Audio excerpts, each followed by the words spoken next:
Because I haven't left the house in a few days, my mom is forcing me to get out and meet her for lunch. Going to a restaurant makes me super anxious. I have to tell myself, nobody's gonna look at me. I'm a normal person just like they are. And once I get there, I just have to suck it up. Otherwise, I'd just be crying all the time.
Do we need to pull over?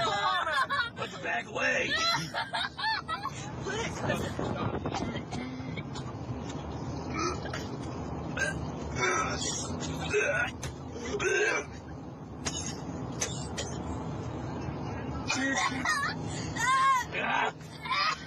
That's freaking disgusting. Stop, Dylan, please. For the love of God, stop.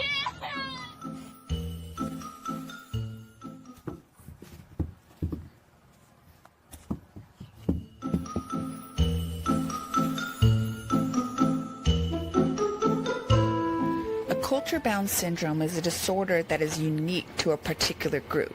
Like the textbook mentions that anorexia nervosa is considered to be a Western culture-bound disorder. This is when the sociocultural perspective of psychology comes into play. This is basically the theory that somebody's social status and culture influence their behaviors and mental health. And in order to really understand another culture, it is important to strive for what's known as cultural relativism. And that's basically the idea that you should study a culture from its own perspective rather than through an ethnocentric lens. And basically not to judge it off your own culture and to remove as much bias as you can. There is a disorder found in Japan called Koro syndrome. And this is a culture-bound syndrome where both men and women believe that their genitals are retracting into their body. And in extreme cases, people believe that this retraction will kill them.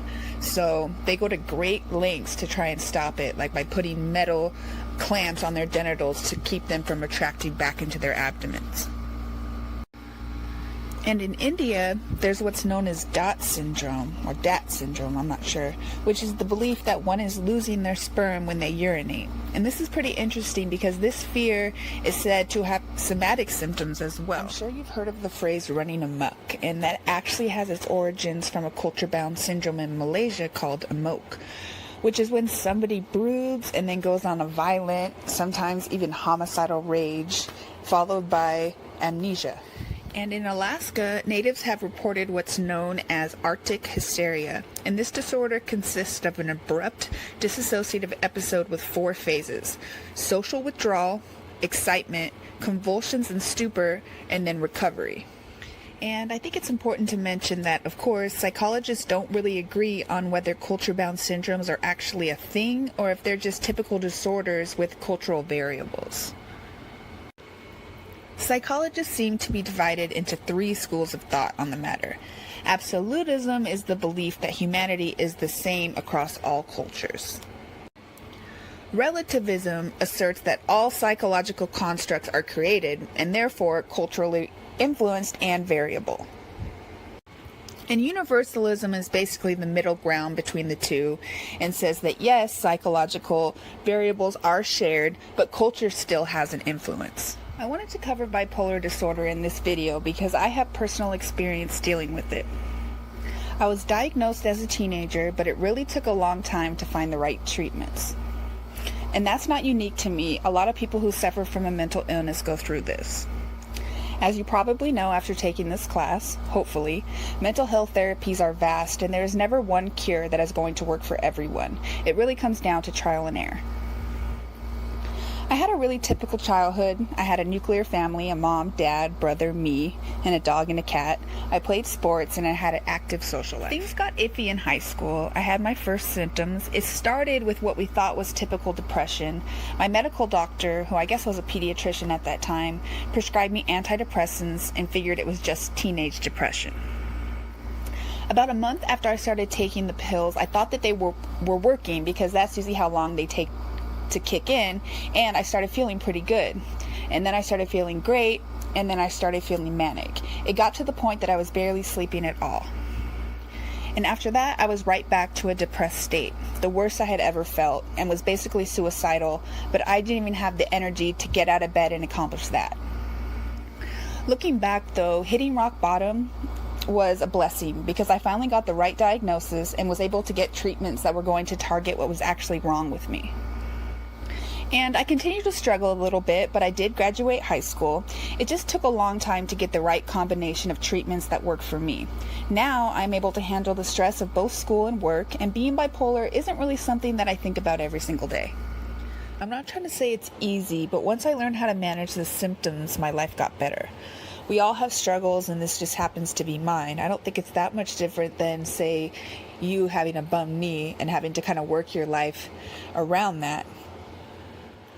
And I'm probably more moody than the average person, but I don't really experience the extreme highs and the extreme lows anymore. It does still affect my sleep to an extent. I feel like I'm either getting too much or too little, but I think most college students can actually relate to that.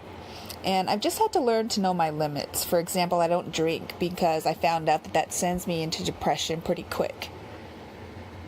So finding the right medication and working with a therapist really helped me to get my life back on track and learn how to live with this mental illness. So I want to stress that there is hope and help out there if you or anyone you know is struggling with a mental illness, and not to give up when it feels like you might not get better. Like, I went from not even wanting to exist to getting ready to graduate from Mount SAC next week, and I'm transferring to my dream school, UC Berkeley, in the fall.